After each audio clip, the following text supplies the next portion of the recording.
வைக்கம் போராட்டங்கிறது கோயில் நுழைவு போராட்டம் நினைக்காதீங்க. வைக்க போராட்டம் கோயில் நுழைவு போராட்டம் அல்ல. கோயிலை சுற்றி இருக்கிற வீதிகள் நடக்கிறதுக்கு போராட்டம், அதுலயும் நடக்கூடாதுங்கிறான். ஏன்னா அங்க நின்று ஒரு பக்கம், அதாவது ஒவ்வொருத்தனுக்கும் டிஸ்டன்ஸ் வச்சிருக்கான். ஐயர் வந்து சாமி சிலைக்கு பக்கமா போகலாம், அடுத்தவன் 5 முழத்துக்கு இருக்கலாம். நம்மெல்லாம் 64 முழத்துக்கு அந்த பக்கம் தான் இருக்கு. இல்ல, சாதாரண சூத்திரர்களுக்கு 32, தாழ்த்தப்பட்ட மக்களுக்கு 64 முழம். 64 முழத்துக்குள்ளேயே வந்துருதுக்காம். நீ அங்க போனீங்கன்னா சாமி செத்து போயிடுவாரு, தீட்டாகி போயிடும்.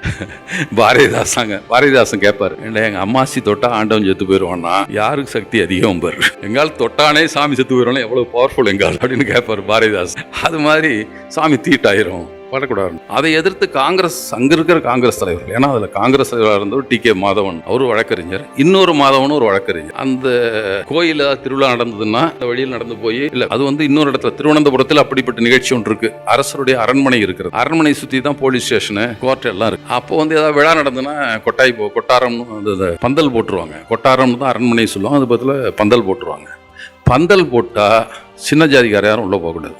இவர் வந்து நம்ம மாதவன் என்கிற வழக்கறிஞர், அவர் வந்து ஈழவர் சமுதாயம், நாடார்கள். அந்த ஒரு தென்னை மரம் ஏறினா ஈழவர், பனைமரம் ஏறினா நாடார், சாணார். அதான் அவர் வந்து ஈழவர், அவர் போகக்கூடாதுங்கிறார். கோர்ட்ல கேஸ் நடத்தணும், ஆனா உள்ள போகக்கூடாதுங்கிறார். இன்னொன்னு, போலீஸ் ஸ்டேஷன் அங்கதான் இருந்தது, அதனால போலீஸ்காரன் சப் இன்ஸ்பெக்டர் எல்லா பதவியும் ஐயரை தான் போடுவானோ, ஏன்னா போட்டா உள்ள வர முடியாது யாரும். நம்மளால போக முடியாது. போலீஸ் 15 நாள் திருவிழா நடந்ததுன்னா 15 நாள் போக முடியாது யாரும். அதே மாதிரி இருக்கிற வைக்கத்துல போராட்டம் தொடங்குறாங்க. நடத்த வேண்டியது அங்கதான், ஆனா கோயில்னா தான் மக்களை ஈர்க்கும் என்பதால் இங்கேயும் இந்த மாதிரி இருக்கு, இங்க நடத்தணும் ஆரம்பிக்கிறாங்க. காங்கிரஸ் தலைவர்கள் ஆரம்பிக்கிறாங்க, நடக்குது போராட்டம். அதுல வந்து பாதிக்கப்பட்டவர்கள் மட்டும் இல்ல, நம்பூதிரி ஒருத்தர் கலந்துக்கிறாரு, கிருஷ்ணசாமி ஐயர்னு ஒருத்தர் கலந்துக்கிறார். அப்பெல்லாம் ஓரளவுக்கு உண்மையான உணர்ச்சியுள்ள காங்கிரஸ்காரன் கொஞ்சம் பேர் இருந்திருக்கான். அப்ப அவங்கெல்லாம் இதுக்கு எதிர்க்கிறாங்க. அந்த நம்பூதிரி தான் வந்து பெரியாருக்கு எல்லாம் கடைசியா போய் எல்லாத்தையும் 19 பேர் தான் இருந்தான், 19 பேர் அரெஸ்ட் பண்ணிட்டான். என்னடா பண்றது, போராட்டம் நின்று போயிரும் போல் இருக்க நினைத்து அங்கிருந்து பெரியாருக்கு தந்தி கொடுக்குறாங்க, நீ புறப்பட்டு வாப்பா. ஏன்னா பக்கம் தமிழ்நாடு காங்கிரஸ் கமிட்டி இவரை பற்றி தெரியும், இவர் தான் போராட்டம் நடத்துகிற ஆளுப்பா, சரியான ஆளுன்னு பிடிக்கிறான். அவர் திருப்பியும் ஒரு தந்தி கொடுக்குறாரு, கட்டாயம் வரணுமா அப்படின்னு கேட்டு ஒரு தந்தி கொடுக்குறாரு.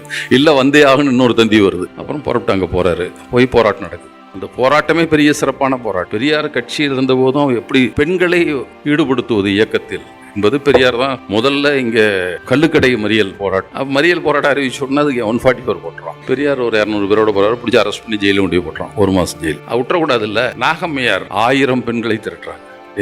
200 பேர் தானே போட்டு, நான் 1000 பேர் வர எங்க போய் போடுவோம் பார்க்கலான்னு திரட்டுறாங்க. கலெக்டருக்கு செய்தி போகுது. கலெக்டர் உடனே கவர்னருக்கு அடிக்கிறான், என்னங்க பண்றது, அந்த பொம்பளை 1000 பேரை கூட்டி வருது, எங்க வைக்கிறது, பேசாம 144 வித்ட்ரா பண்ணிக்கிட்டான். அது அசிங்கமா போயிடும். நான் 144 போட்டும் 1000 பேர் மீறிட்டு வர்றாங்க, பெண்களே வர்றாங்கன்னா அசிங்கமா போயிடும் என்று வித்ட்ரா பண்ணிக்கிறாங்க. அந்த அளவுக்கான போராட்டத்தை இங்க நாகம்மையாரும் கண்ணம்மாளா அவங்க தங்கையும் மனைவியும் நடத்துறாங்க. அவங்க 2 பேரும் அங்க போறாங்க. பெரியார் அங்க போனோம்னா அரசர் இவருக்கு வரவேற்பு கொடுக்குறாரு, போய் இறங்குறாரு படகுல. அரசர் வந்து பெரியாருடைய நண்பர். அவர் அப்பெல்லாம் வந்து நம்ம மாதிரி ட்ரெயின் நேராக ஏறினா அங்கே போய் இறங்க முடியாது. வந்து ஈரோட்டில் இறங்கி அடுத்த ட்ரெயின் வர வரைக்கும் அங்கே தங்கி இருந்து அடுத்த நாள் கூட வரும். சென்னைக்கு போனாலும் டெல்லிக்கு போனாலும் ஈரோட்டில் இறங்கி தான். அப்போ ஈரோட்டில் அரசர் வர போதெல்லாம் பெரியாருடைய மாளிகையில் தங்கிக் கொள்வது அவருடைய பழக்கம். அவருடைய பரிவாரங்கள்லாம் பக்கத்தில் இருக்கிற அவருடைய சத்திரங்கள் இருக்கு, அங்கே உணவுலாம் இவர் தான் தயாரிச்சுவார். அப்படிதான் 3 மாசம் வந்துட்டு போயிருக்கிறார் அரசர். அடிக்கடி வர்றவர் தான். அப்போ அண்மையில் வந்துட்டு போயிருக்காரு. இவர் பெரியார் போகிற உடனே பெரியார் வர போய் வரவேற்பு விடுங்கப்பா அவங்களுக்கு. அப்போ ராமசாமி நாயக்கர், அப்பெல்லாம் பெரியார் இல்லை, நாயக்கர் வர போய் வரவேற்பு விடுன்றார். ஐஜியே வர்றார், வந்து அவருக்கு ஒரு வரவேற்பு கொடுத்து ஒரு மோதிரம் வர அன்பளிப்பாக, ஏன்னா ஒரு மரியாதைக்கு தான் கொடுக்கணும் இல்லை அப்படின்னு கொடுக்குறாரு. இல்லைங்க மன்னிக்கணும், அரசர்கிட்ட சொல்லுங்க, நான் போராட வந்திருக்கேன், உங்கள் வரவேற்பை ஏற்றுக்கொள்ள முடியாது, அதனால் நான் போராட வந்திருக்கேன்னு போராட்ட தொடங்குறாரு. பிடிச்சி உள்ள போட்டுறான். அவன் எத்தனை நாளைக்கு பொறுத்துவான், நண்பராக தான் இருந்துட்டு போட்டுமே, ஏடா தொந்தரவு பண்ணுறான், இந்த ஊரில் வந்து பேசாமல் இருந்தானுங்க எல்லாம், பிடிச்சி 1 மாதம் உள்ள போட்டுறான். 1 மாதம் வெளியே வந்தோன்னா நாட்டு விட்டு வெளியேறுன்னு போடுறான். நாடுன்னா அவனுடைய திருவனந்தபுரம் சமஸ்தானம் ஒரு நாடு, அதை விட்டு வெளியே போ அப்படிங்கிறான். பெரியார் சொல்றாரு, சரி அவன் போட்டா போட்டு போறான், நாம் போய் பிரச்சாரம் பண்ணலாம், இதுக்கு ஒரு கேஸ் போட்டா போட்டு போறான். திருப்பி பெரியார் பிடிச்சு உள்ள போட்டான். பெரியாரும் ஐயாமுத்து, கோவை ஐயாமுத்தும் கைதாக, அவர்தான் பெரியாரும் அவர் தான் முதல்ல கைதாகிறாங்க. வெளியே வந்தோடனே திருப்பி ஆரம்பிக்கிறாங்க. திரும்ப பெரியாரோட ஐயமுத்து அப்போ கைதாகல, பிடிச்சி இவருக்கு வந்து கடுங்காவல் தண்டனை. அரசியல் கைதிகளுக்கு அங்க வந்து மரியாதை கொடுக்குற ஒரு மாநிலம் தான் அங்க திருவனந்தபுரம். ஆனால் இப்படியே தொல்லை பண்றான்டா, இவனை சும்மா கூட கடுங்காவல் கொடுத்து கல்லடைக்க சொல்லிடுறான், அரக்கா ட்ரௌசர் கொடுத்துட்றான், இது மாட்டி விட்டுறான், விலங்கு வேற காலில் போட்டு ஒரு வேலை செஞ்சுட்டு இருந்திருக்கு. இது பெரியார்னு சொல்லல. ஆனா KP கேசவ மேனன் ஒருத்தர், ஒரு வக்கீல், ஒரு காங்கிரஸ் கமிட்டி தலைவராக இருந்தவர், அவர் தன்னுடைய வாழ்க்கை வரல கழிஞ்ச நாட்கள்னு எழுதுறாரு, கடந்த காலம் என்று எழுதுறாரு. அதுல எழுதுறாரு, இந்த மாதிரி வந்து நம்ம மாதிரி தாழ்த்தப்பட்டவர் கூட அவர் இல்லை, அவர் உயர் ஜாதியை சேர்ந்தவர், பணக்காரர், கட்சியினுடைய தலைவர், எங்களுக்காக வந்து இந்த மாதிரி கல் உடைச்சிட்டு உட்காந்துருந்தாரு. ஒரு நாளைக்கு மற்றவன் முதல்ல வந்து கவர் ஓட்டுற வேலை தான் கொடுத்துருக்கான். சின்ன வேலை ஆனாலும் ஆகிடும். கல் உடைக்கிற வேலை அதுக்கப்புறம் கொடுக்குறான். அப்புறம் அதுக்கப்புறம் ஒரு கதை. அரசருக்கு வந்து இந்த எதிரிகள்லாம் ஒழிக்கணும்னு யாகம் செய்கிறார். சத்ரு சம்ஹார யாகம் ஜெயலலிதா அடிக்கடி பண்ணுவோம். அந்த மாதிரி யாகத்தை அரசர் செய்கிறாரு. சத்ரு ஆனால் எதிரிகளே அழிப்பது. சத்ருனா எதிரி, சம்ஹாரம்னா அழிப்பது. எதிரிகளை அழிக்கும் யாகம் நடக்குது. அவர் 15 நாள் நடக்குமா. அப்படியே அவன் தொல்லை பண்ணுறானுங்க. அவன் தமிழ்நாட்டுன்னு அவன் தொல்லை பண்ணுறானுங்க. ராஜா செத்து போயிடுறாரு. வந்து கேட்க வேட்டு சத்தம் கேட்குது. என்னப்பா அப்படின்னா, ராஜா திருநாடு எழுந்திட்டாருன்னா. அப்போ நாங்கள் திருநாடு எழுந்துட்டாருன்னா செத்து போயிட்டான்னு அர்த்தமா. பெரியார் எழுதுறாரு. அப்படிதான் சொன்னா ஜெதிஷா அர்த்தம். எனக்கு சிறையில் மரியாதை கூடி விட்டதுங்கிறார். இவருக்கு எவ்வளவு பெரிய சக்தி இருந்தா இவர் திருப்பி விட்டாருப்பா அரசருக்கு. இவர் பெரிய ஆள்னு பார்த்தவங்களாம் என்ன கும்பிட ஆரம்பித்து விட்டார்கள்.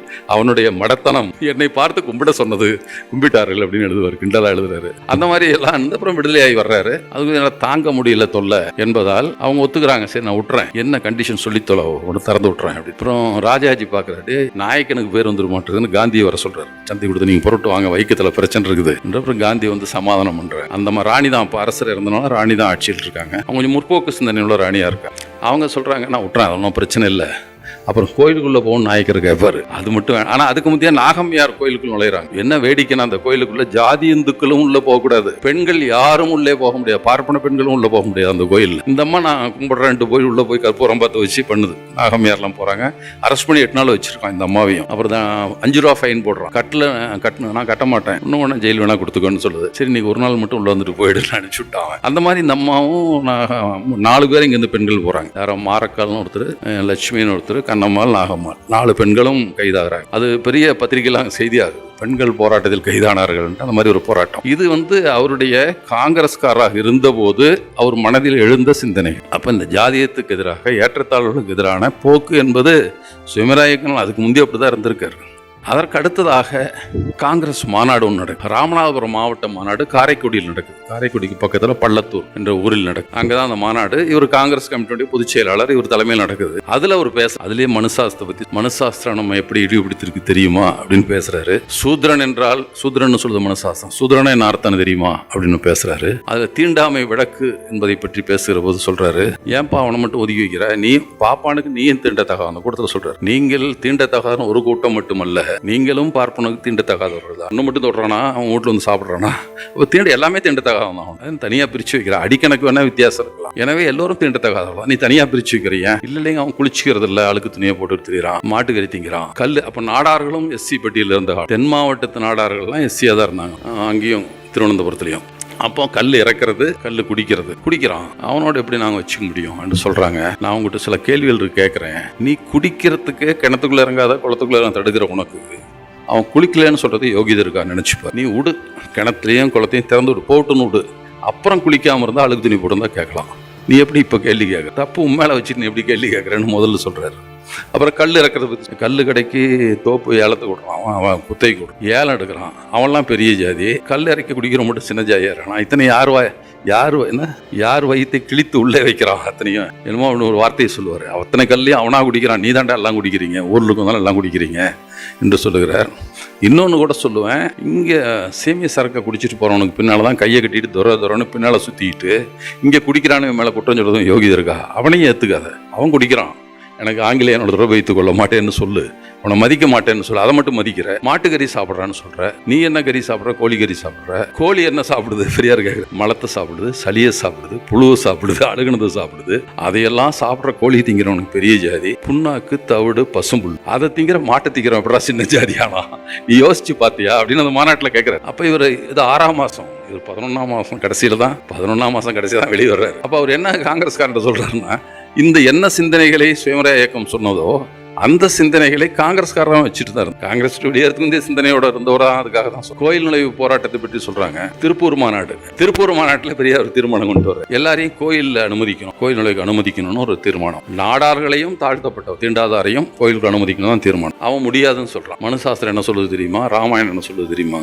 பெரியார் சொல்லிட்டே அது சொல்லிச்சுன்னா அதை தூக்கி எறியணுமே தவிர மனித உரிமையை மீறக்கூடாது. அதோட சொல்லிட்டு விட்டு தோக்கடிச்சிடறான் தீர்மானம். பொது மாநாடு நடக்குது. அதுல சொல்றாரு, தோழர்களே, இப்படி மனிதனுடைய சமூகத்தில் ஏற்றத்தாழ்வை நியாயப்படுத்துகிற ராமாயணத்தை, மனுசாஸ்திரத்தை எரித்தால் ஒழிய நமக்கு விடிவில்லை, விரைவில் நாம் எரிப்போம்னு காங்கிரஸ்காரர் வந்து பேசுறாரு 1922 25 தான் வெளியே வந்தாரு. 22 திருப்பூர் மாநாட்டில் பேச. கோயில் நுழைவு மருத்துவர் யாருன்னா மதுரை வைத்தியநாத அவரு தான் 39 கோயில் நுழைவு போராட்டம் நடத்தினார். நம்மளால சொல்லிக்குவோம், அது பொய்யான தகவல், அது வேணா பேசும், அப்படி சொல்லிக்குவானுங்க அவனுங்க. ஆனா சுயமரியாதை இயக்கம் தான் கோயில் நுழைவு போராட்டங்களை தொடர்ச்சியாக நடத்தி கொண்டிருந்தது.